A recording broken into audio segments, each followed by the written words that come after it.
back to Bowling Green, some more opportunities for his kids to do all these things. And like naturally I got pulled back in because I just see like, man, how race is pretty neat, and just continue those opportunities for our kids.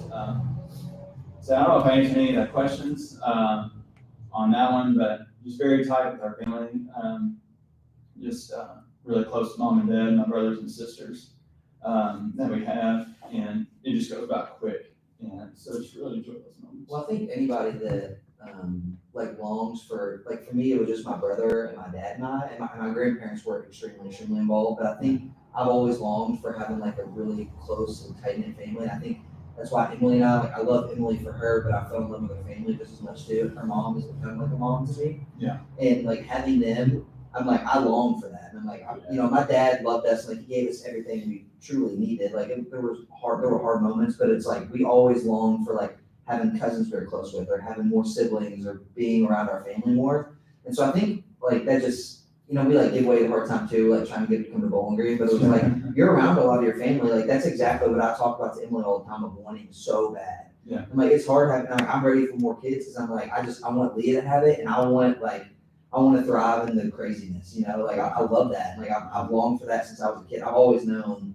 I want to be a vet, songwriter, dad.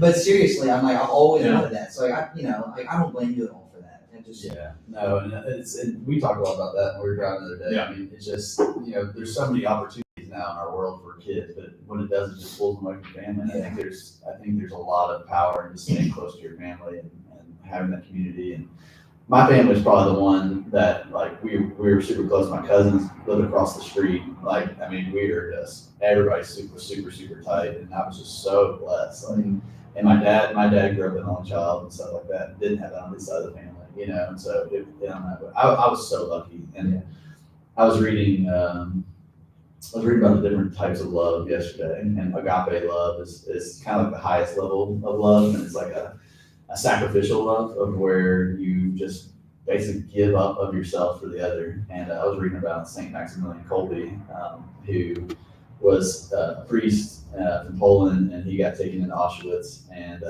this was ours, so we were having dinner or lunch yesterday as a family. So I go home from work every day and have lunch with our kids. They're homeschooled. And we're like reading about these saint cards. It was St. Patrick's Day. I think we're trying to find St. Patrick's Day, and I came across St. Maximilian Kolbe.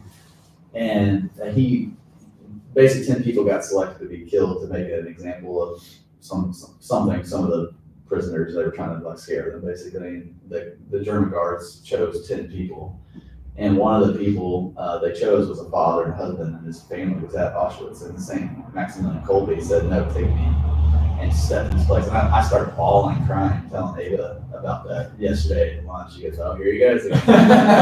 But just thinking about that. She'll get it one day. And the crazy thing about it is the way they were going to kill them was just to starve them to death and let everybody see it to make an example of them. And he went 2 weeks without water and food and still wasn't dead. So they finally had to execute him because he wasn't going to die. And he was joyful in that. And I'm like, and that is like the highest level of agape love. And the reason I got emotional was like, gosh, I want to be able to love like that. Like how Christ loves us. And I think about my family, and like my mom and your parents inspire you to get emotional. There was so much agape love there, and so I still think I continue to receive that from them. It sounds like you do too, of like, hey, I'm going to drop whatever I need to. I'm going to help you guys. I'm going to support you. I'm going to just be there. And sometimes you don't have to do anything special or amazing, but I'm so appreciative of that. Yeah. Wow. That was really good. What about you, Amy? That was really good, What about guys. you, Amy? Yeah, that's all the questions. Oh, how did my relationship? Look, we produced tear ducts. No, I've been super blessed throughout my childhood and growing into being an adult with just the most awesome parents ever. Like anyone who knows my parents knows that they were like meant to be parents, especially my mom. Like she was a stay-at-home mom and just did everything, sacrificed everything. And I'm pretty independent. And so I remember specifically when I turned 16, I was not about it. I was like, I don't want any rules. I don't want whatever, blah, blah, blah, blah. And I like to think I was a pretty obedient kid. I didn't really do anything to like, obviously not good, if that makes sense. You know what I mean? Like I didn't drink, never done drugs, like none of that kind of stuff. So it made it just even more like, why do I have a curfew? Garage or anything? No. Man, it's school. But I would kind of use that as like a tactic of like, I was really honest with my mom, and if I don't know, stayed out past, when she wanted me to come home because I wanted to hang out longer with my friends, and I'd be like, well, like I don't drink, so I don't blah blah. I could be out doing these things. Like I would kind of almost use it against her. And I realize now, looking back, that's like the biggest thing that I regret, because I'm able to appreciate and understand now that she was only doing that for my benefit and to shelter. It wasn't because she didn't trust me. It was because she cared about me and was protecting me from other people or danger that happens on the road past 11 o'clock or, just different things like that. So that's probably my biggest takeaway from growing up and being closer, honestly, to being a mother than being a child. Like, it's weird. Yeah. This is weird, but yeah, that's probably mine. That's a good one. Thanks. Anyways, okay, next one. This one I'm really excited about. What was the best thing about your wedding day and the most disappointing? Wait, you got to turn it off? I don't know. Wait, is like, that could be a funny question. Wade's like, oh yeah. Wade is all over the place right now. That could be really funny. The thing I was most scared about on our wedding day was the first dance. I talk about that in my Yeah. talks all the time. I was terrified to dance in public, and I had anxiety. I was terrified to dance to Call Me by Coco.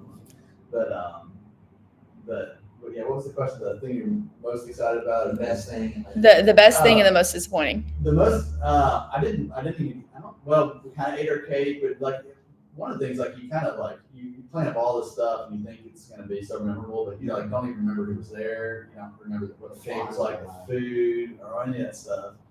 So I wish I could have talked to more people, kind of, I think I was just, I wasn't upset or anything, but it was just like, man, I didn't even like get to talking about it, so that probably. No, ours was also, we talked, so we finally pulled back to our tables. We did there was a lot, I think the best part for us was, Emily and I didn't do a first look. I didn't see her until she walked down the aisle. And so the anxiety of that, or just like anticipation, I was like, oh my gosh, I went all day. And I don't really think there was like a disappointing moment. Like, a couple of my groomsmen drank a little too much before, and I was, just on edge about it. Like, they're not going to walk down the aisle. So I think just the overall anxiety and anticipation of the day was just the build up to the ceremony was so intense.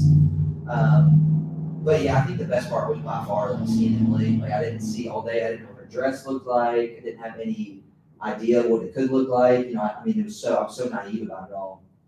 But yeah, I think it just it was so hard to be intentional, even though I felt like her and I both let's really take it in, talk to people. Yeah. We had our own private dinner. We had 30 minutes walk where we went back into the room, and the photographer brought our food and everything to us, and or the wedding planner brought us all of our food. We just got to sit and be like, how have you been? What was your day like?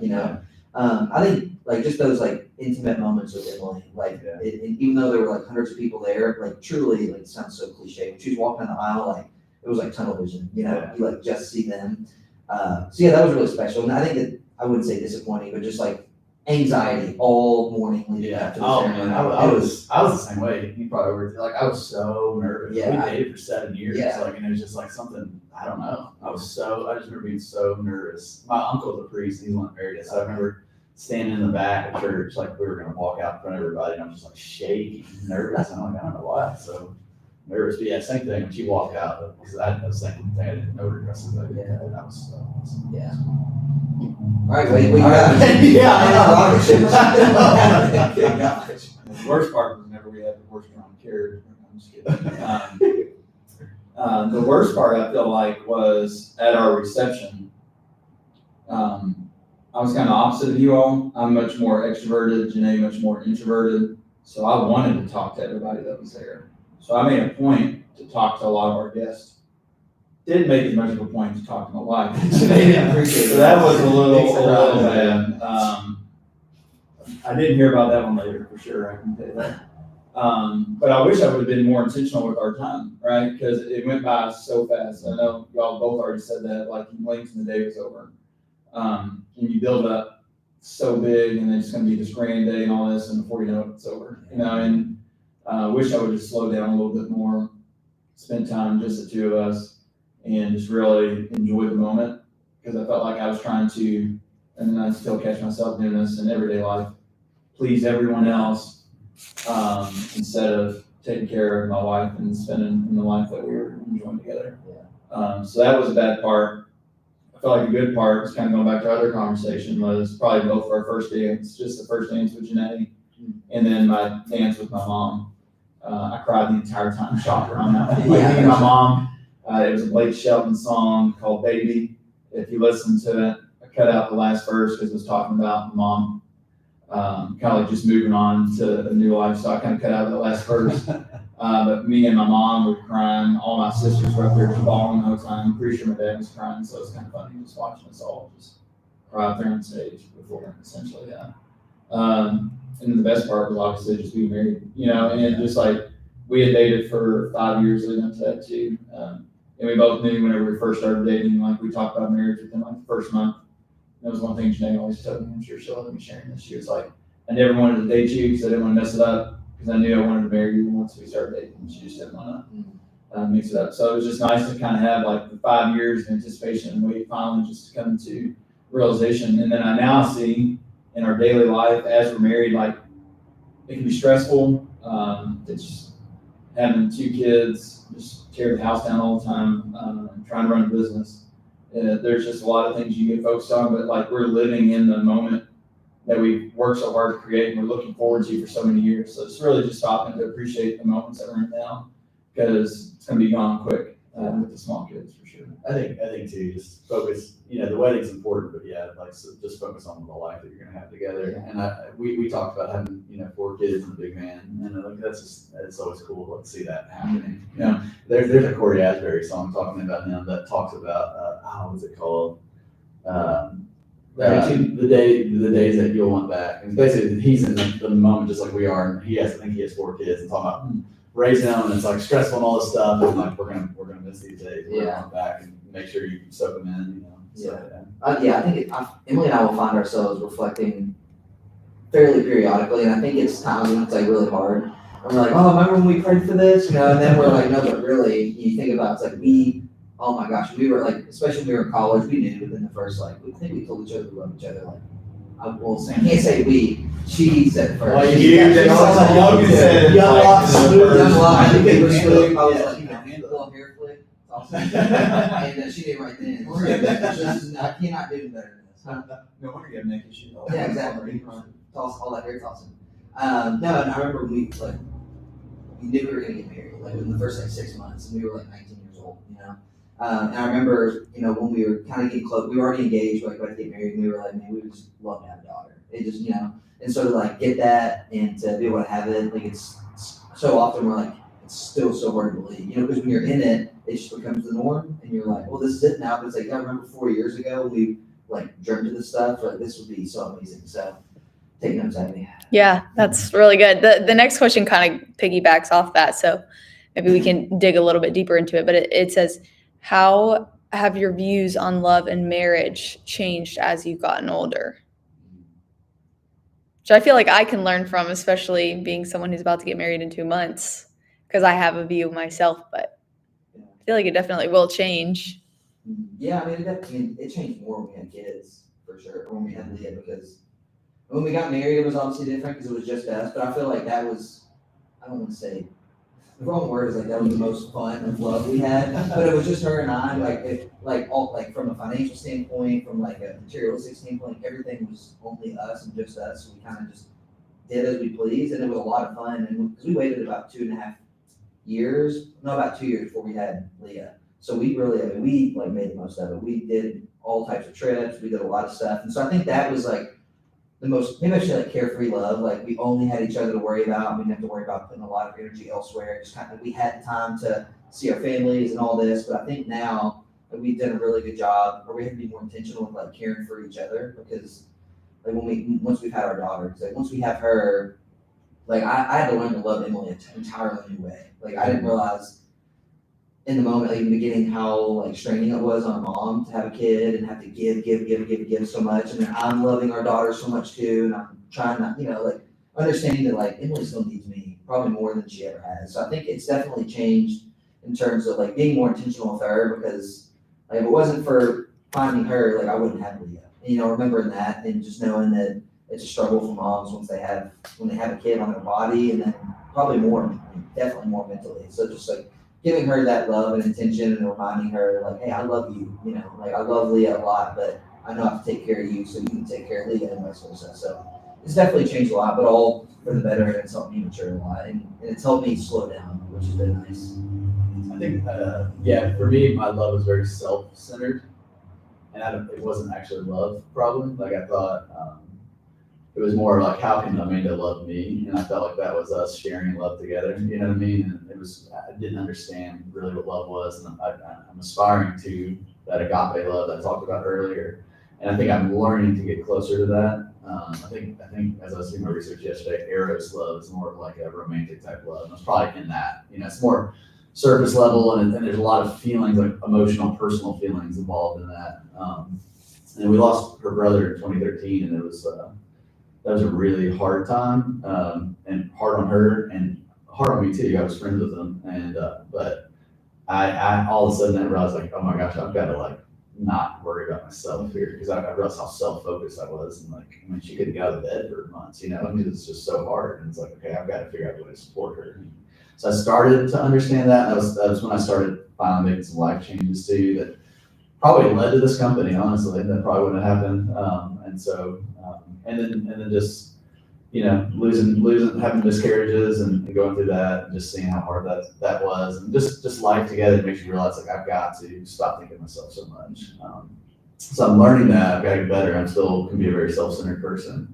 But I think the more I can learn to give of myself, it's like that. I think Matthew says, those who love their life will lose it. And those who act after that, those that give their life up for me basically will find it. Basically, yeah, I'm paraphrasing, but that verse is one of my favorite verses because it's like, oh yeah, that really sums up. That sums up love. You know what I mean?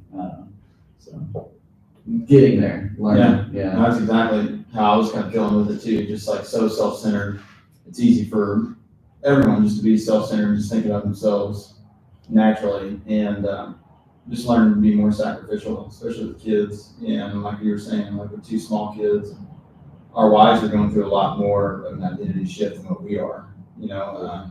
So it's really being a lot more cognizant of that, and being able to understand that my love now needs to be a lot more sacrificial and not expect anything in return. You know, I feel like it's easy to think, well, if I do this, and I get this back in return. It's just such a flawed way of thinking. That's where we are as humans. So it's just being able to be much more sacrificial in our love and the phase that we're in. And hopefully it stays that way for a long time. So don't expect anything in return. You just do the things because you truly love the person and you care about them and you know what's best. I think too, you kind of start learning to do that in a marriage if you have kids a little bit later after you get married. Some people don't go in that order, but kids also bring a whole nother element of that. I think it's easier to give of yourself to your kids, probably, I think, than a spouse. I don't know why, like when you don't have kids. But kids are very hard, and they bring out your flaws. They bring them to the surface. So anything you struggle with, your kid's gonna bring to the surface. So like for me, I don't know if you guys know this, but like temper is the thing I struggle with. Really struggle with when I play sports and stuff, and like that my kids can bring that out faster than anybody. And what it's beautiful though, because what God does, He gives you these children, and they refine you into a better version of yourself. Like they kind of make you grow. You should, at least not everybody does, but it's such a blessing because all of a sudden you start to understand this.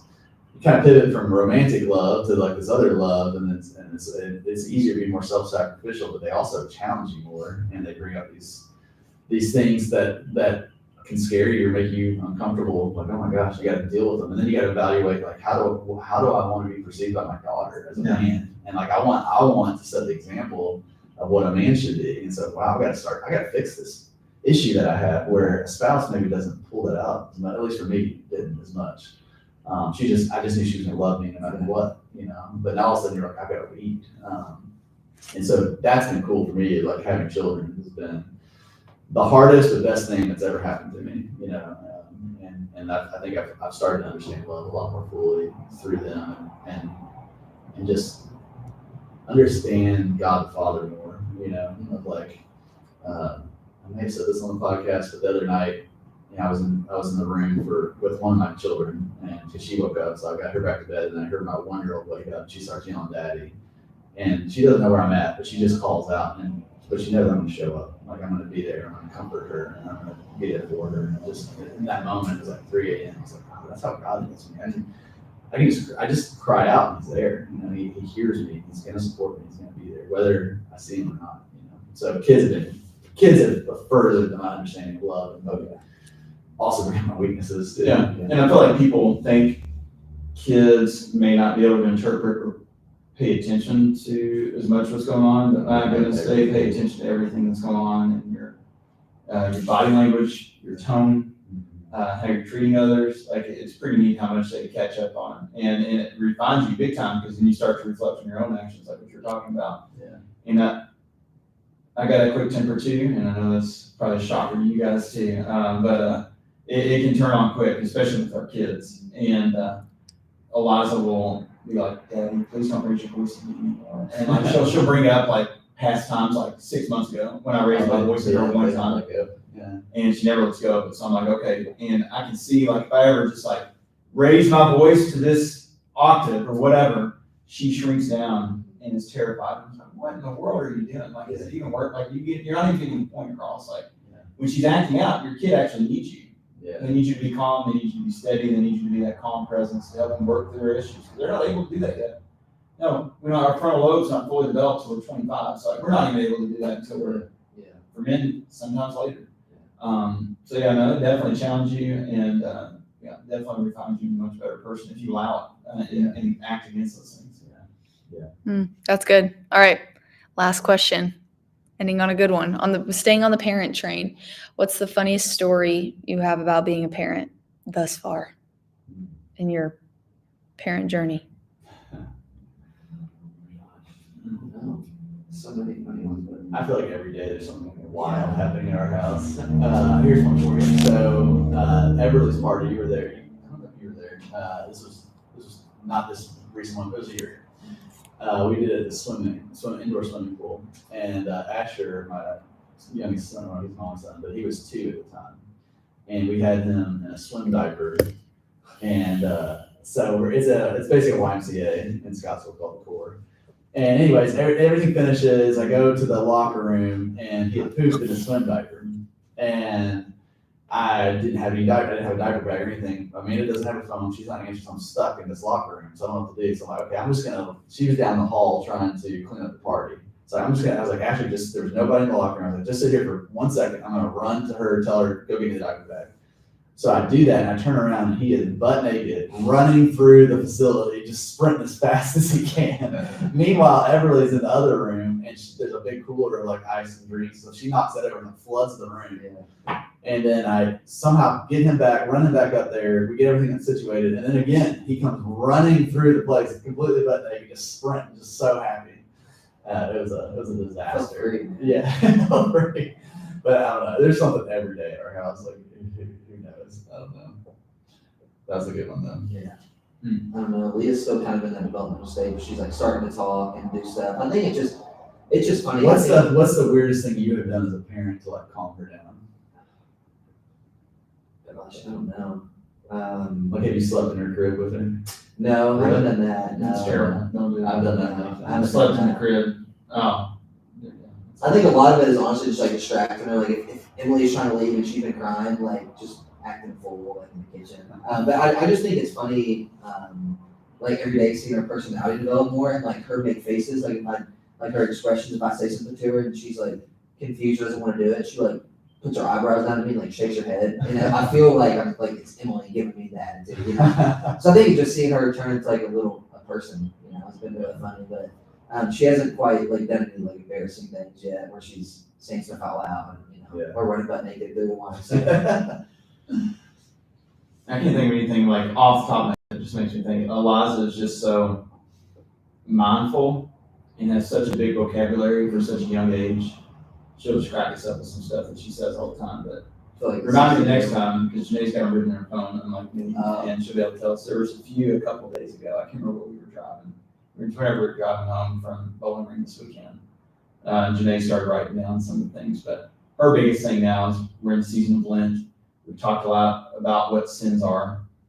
And if I'm doing something wrong, she's like, Daddy, stop sinning. I'm like, just call me out. I'm like, thank you, honey. I appreciate you. And then I'm like, remember when you didn't do what I told you to, you disobeyed your father, you're sinning too. And she's like, no, I'm not. And so like, we'll just get more stats and fun stuff like that. But no, she's just funny. And Owen's just freaking wild. And he's just into everything. So can't really talk yet, but he's just into everything.